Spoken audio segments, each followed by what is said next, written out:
Hello दोस्तों, मैं अजय यादव। स्वागत है आपके अपने यूट्यूब चैनल स्कूल में क्लासेस करंट अफेयर्स में। दोस्तों, आज 1 फरवरी 2021 की जो फर्स्ट और सेकंड शिफ्ट का एग्ज़ाम हुआ है, उसमें जो जीके और जीएस से 30+ क्वेश्चन देखने वाले हैं। और करंट अफेयर्स में क्या क्वेश्चन पूछे गए हैं उनको देखेंगे, और किस किस टॉपिक पर आपको विशेष ध्यान देना है आपको यह मैं अंत में बताने वाला हूँ। और मैथ का लेवल की बात करें तो मैथ का लेवल इजी टू मॉडरेट आ रहा है। आपको ऐसे नहीं कहा जा सकता कि त्रिकोणमिति आप अच्छे से तैयार करके जाइए या परसेंटेज से प्रश्न पूछे जा रहे हैं। लगभग अब 5 एक शिफ्ट में 7 से 8 टॉपिक से प्रश्न उठाए जा रहे हैं, जिसमें से दो दो दो क्वेश्चन, 3 3 क्वेश्चन, किसी किसी शिफ्ट में तो एक एक चैप्टर से 5 5 क्वेश्चन भी उठाए जा रहे हैं। तो इसीलिए आप सारे सब्जेक्ट की अच्छी से तैयारी करके जाएं। मैथ में और रीजनिंग में भी बात करें तो आपकी बस प्रैक्टिस अच्छी होनी चाहिए। सेट अभी तक आपका एग्ज़ाम नहीं हुआ है या हो भी गया तो आप ग्रुप डी का अभी तैयारी कर रहे होंगे, तो आप अच्छे से सेट लगाएं। जितना आप अच्छी तैयारी करेंगे, ज़्यादा से ज़्यादा सेट लगाएंगे, उतने आपकी स्पीड और एक्यूरेसी बढ़ेगी। तो चलिए देखते हैं आज कैसे प्रश्न पूछे गए हैं। तो पहला प्रश्न पूछा गया था, कांग्रेस की प्रथम महिला अध्यक्ष कौन थी? तो कांग्रेस की प्रथम महिला अध्यक्ष एनी बेसेंट थी। कौन थी? एनी बेसेंट कांग्रेस की प्रथम महिला अध्यक्ष है। आधुनिक कंप्यूटर, अच्छा यहीं पर पूछ लिया जाता है कि कांग्रेस की प्रथम महिला भारतीय अध्यक्ष कौन थी। तो यहाँ आपको याद रखना है कि सरोजिनी नायडू जो थी, भारत की प्रथम महिला भारतीय कांग्रेस की अध्यक्ष थी। ठीक है। आधुनिक कंप्यूटर का पिता पूछा गया था, तो ये एलन थे, एलन ट्यूरिंग। एलन ट्यूरिंग आधुनिक कंप्यूटर का पिता माने जाते हैं। पूना पैक्ट या पूना समझौता किसके बीच हुआ था? तो पूना पैक्ट अथवा पूना समझौता भीमराव अंबेडकर एवं महात्मा गांधी के मध्य पुणे की यरवदा सेंट्रल जेल में हुआ था। आपसे ये भी पूछा जा सकता है कि किस जेल में हुआ था, तो आने वाले शिफ्टों में भी ये पूछा जा सकता है। तो आपको याद रखें कि पुणे की यरवदा सेंट्रल जेल में हुआ था। और कब हुआ था ये भी पूछा जा चुका है पहले। तो 24 सितंबर 1932 को हुआ था। अंग्रेज सरकार ने इस समझौते को सांप्रदायिक अधिनिर्णय में संशोधित के रूप में अनुमति प्रदान की थी। ये भी पूछा जा सकता है कि अंग्रेज सरकार ने इस समझौते को कैसे संशोधन के रूप में अनुमति प्रदान की थी। तो सांप्रदायिक अधिनिर्णय में संशोधन के रूप में अनुमति प्रदान की थी। तो या 2 4 क्वेश्चन इस टॉपिक से पूछे जा सकते हैं, तो आप ध्यान रखिएगा। नेक्स्ट, नमक सत्याग्रह। तो नमक सत्याग्रह से क्वेश्चन पूछा गया था। तो नमक सत्याग्रह से कौन कौन से क्वेश्चन पूछे जा सकते हैं ये मैं बता दे रहा हूँ। तो नमक सत्याग्रह महात्मा गांधी द्वारा चलाए गए प्रमुख आंदोलनों में से एक था। यह 12 मार्च 1930 में बापू ने अहमदाबाद के पास स्थित साबरमती आश्रम में दांडी गांव तक 24 दिनों का पैदल मार्च निकाला था। उन्होंने यह मार्च नमक पर ब्रिटिश राज्य के एक अधिकार के खिलाफ निकाला था। बापू के इस इतिहास सत्याग्रह को दांडी मार्च के नाम से भी जाना जाता है। ये पूछा जाता है कि नमक सत्याग्रह को किस नाम से और जाना जाता है? तो दांडी मार्च के नाम से जाना जाता है। और इसे कब शुरू किया गया था? तो 12 मार्च 1930 को शुरू किया गया था। कितने दिनों तक चला था? तो ये 24 दिनों तक चला था। फिर पूछा गया था ऑस्ट्रेलिया ओपन 2020 के उप विजेता पूछा गया था। आप लोग विजेता याद करके गए होंगे, लेकिन इसमें उप विजेता को भी आपको ध्यान रखना है। 2 3 पहले जो शिफ्ट में एक बार फिर पूछा गया था यूएस ओपन के बारे में, तो उसमें हमने सारे को डिस्कस किया था, विजेता और उपविजेता। और मैंने बताया था कि आपको उपविजेता भी ध्यान रख कर जाना है।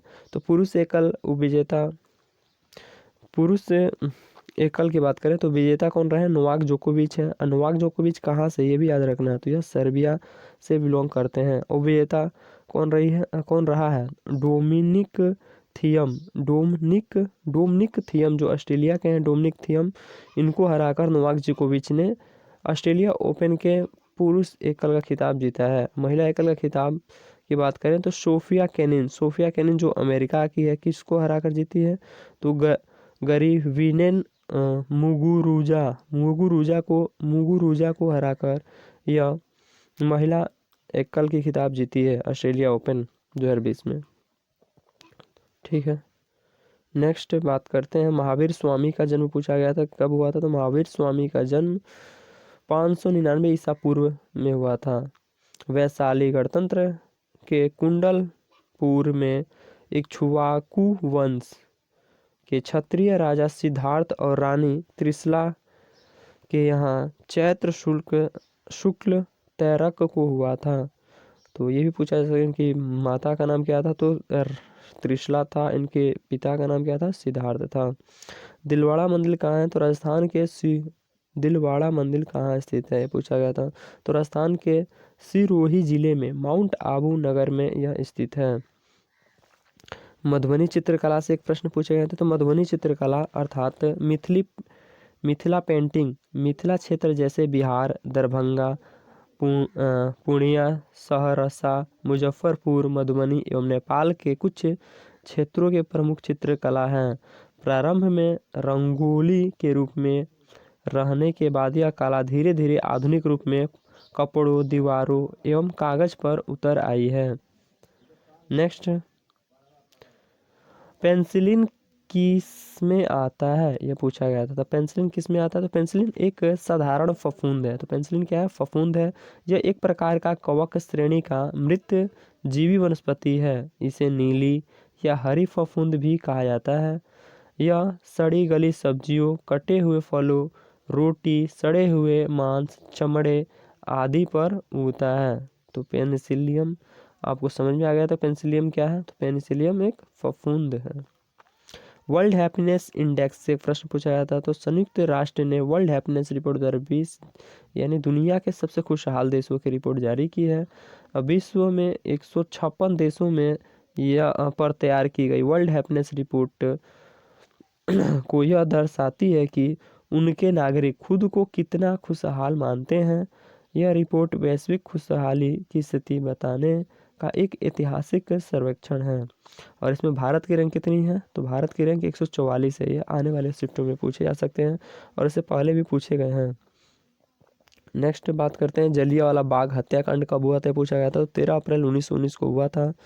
तब जनरल डायर था। तब कौन था? जनरल डायर था। भारत में कितनी सार्वजनिक बैंक हैं? द्वारा पूछा गया। तो वित्त मंत्री जो निर्मला सीतारमण ने 30 अगस्त 2019 को 10 सार्वजनिक क्षेत्र के बैंकों का 4 बड़े सार्वजनिक क्षेत्र के बैंकों में विलय कर दिया था। और इस विलय के कारण वर्तमान में भारत में सार्वजनिक बैंकों की संख्या घटकर कितनी हो गई है? 12 हो गई है। पहले कितनी थी? तो पहले 27 थी। तो भारत में कितने सार्वजनिक बैंक हैं? तो 12 हैं। पब्लिक सेक्टर बैंक 12 रह गए हैं, पहले 27 थे। रेड क्रॉस दिवस पूछा गया। तो रेड क्रॉस दिवस 8 मई को मनाया जाता है। भारत में इंटरनेट की शुरुआत कब हुई थी? तो भारत में इंटरनेट की शुरुआत भारत में 15 अगस्त 1995 को विदेश संचार निगम लिमिटेड द्वारा शुरू किया गया था। किसके द्वारा शुरू किया गया था? विदेश संचार निगम लिमिटेड द्वारा शुरू किया गया था। कब शुरू किया गया था? तो 15 अगस्त 1995 को 15 अगस्त 1995 को शुरू किया गया था।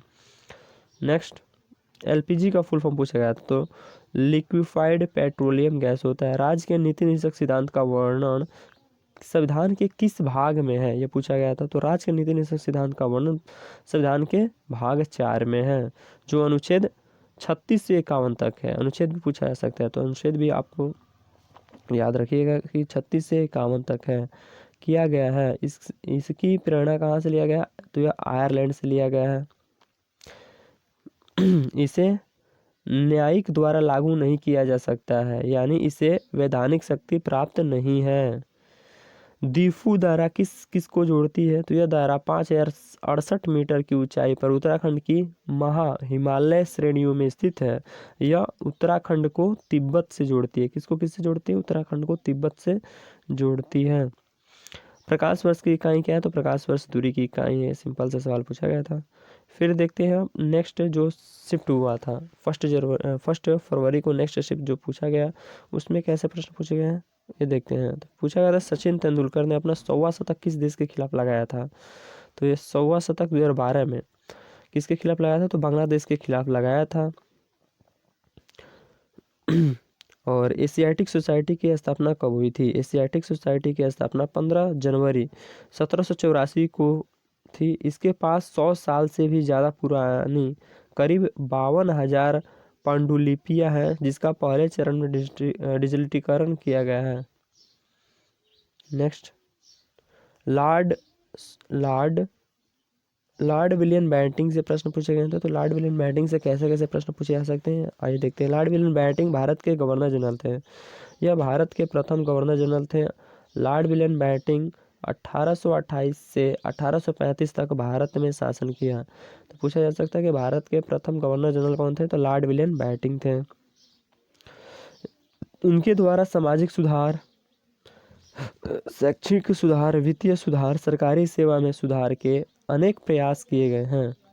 2014 में भारत रत्न किसको दिया गया था? तो ये सचिन तेंदुलकर जो क्रिकेट से बिलोंग करते हैं, और CNR राव जो रसायनज्ञ थे, इनको दिया गया था 2014 में। 2015 में किसको दिया गया था? ये कमेंट बॉक्स में जरूर बताइएगा। पूना पैक्ट या पूना समझौता कब हुआ था? ये पूछा गया था 24 सितंबर 1932। फर्स्ट शिफ्ट में पूछा गया कि पूना समझौता किन किन के बीच में हुआ था, और सेकंड शिफ्ट में पूछ लिया है कि पूना पैक्ट कब हुआ था। तो दोनों बात याद रखिएगा। BR अम्बेडकर महात्मा गांधी के बीच हुआ था, और किस जेल में हुआ था? तो यशोधरा जेल में हुआ था, पुणे में। और कब हुआ था? तो 24 सितंबर 1932 को हुआ था। इससे ये सवाल पूछे जा सकते हैं। पहले शिफ्ट में पूछा गया था किन किन के बीच हुआ था, और अभी पूछ रहा है कि कब हुआ था। इकोलॉजी शब्द का प्रयोग सबसे पहले किसने किया था? तो इकोलॉजी अर्थात पारिस्थितिकी शब्द का प्रथम प्रयोग 1866 ईस्वी में जर्मन के जो जीव वैज्ञानिक थे, कौन थे? तो अर्नेस्ट हैकल ने अपनी पुस्तक जनरल मोपोलॉजी देर ऑर्गेनिज्म में किया था। यूनेस्को का मुख्यालय पूछा गया था, तो ये पेरिस फ्रांस में है। 2.5 दिन का झोपड़ा किसने बनवाया था? तो 2.5 दिन का झोपड़ा आप जानते हैं कि कुतुबुद्दीन ऐबक ने बनवाया था, लेकिन यह माना जाता है कि निर्माण सिर्फ 2.5 दिन में हुआ था। इसका 2.5 दिन का जो झोपड़ा है, यह माना जाता है कि इसका निर्माण सिर्फ 2.5 दिन में हुआ था। इसका कारण इसी का नाम 2.5 दिन का झोपड़ा रखा गया था। इसका निर्माण पहले वर्तमान संस्कृत विद्यालय को परिवर्तित करके मोहम्मद गोरी के आदेश पर, मोहम्मद गोरी जब गवर्नर जनरल थे गवर्नर थे कुतुबुद्दीन ऐबक, उन्होंने 1192 में बनवाया था। किसके आदेश पर? तो मोहम्मद गोरी के आदेश पर। नेक्स्ट, तो दोस्तों यही ऐसे ही प्रश्न पूछे गए हैं। तो अभी तक school mate classes current affair को सब्सक्राइब नहीं किया तो जल्द से जल्द सब्सक्राइब कर लीजिए, और ज़्यादा से ज़्यादा लाइक कीजिए। आपके एक लाइक से हमें मोटिवेट मिलता है कि आपका अच्छा से अच्छा एनालिसिस किया जाए, और जिस टॉपिक से पूछ रहा है उस टॉपिक को इसमें डिटेल्स में बताता हूँ। और अपने दोस्तों को शेयर कीजिए कि उन्हें भी घर बैठे लाभ मिल सके। और PDF के लिए आप टेलीग्राम चैनल जो सर्च करेंगे @railway4 बिना गैप के, तो आप इस PDF को डाउनलोड कर सकते हैं। Thanks for watching this video. Have a nice day.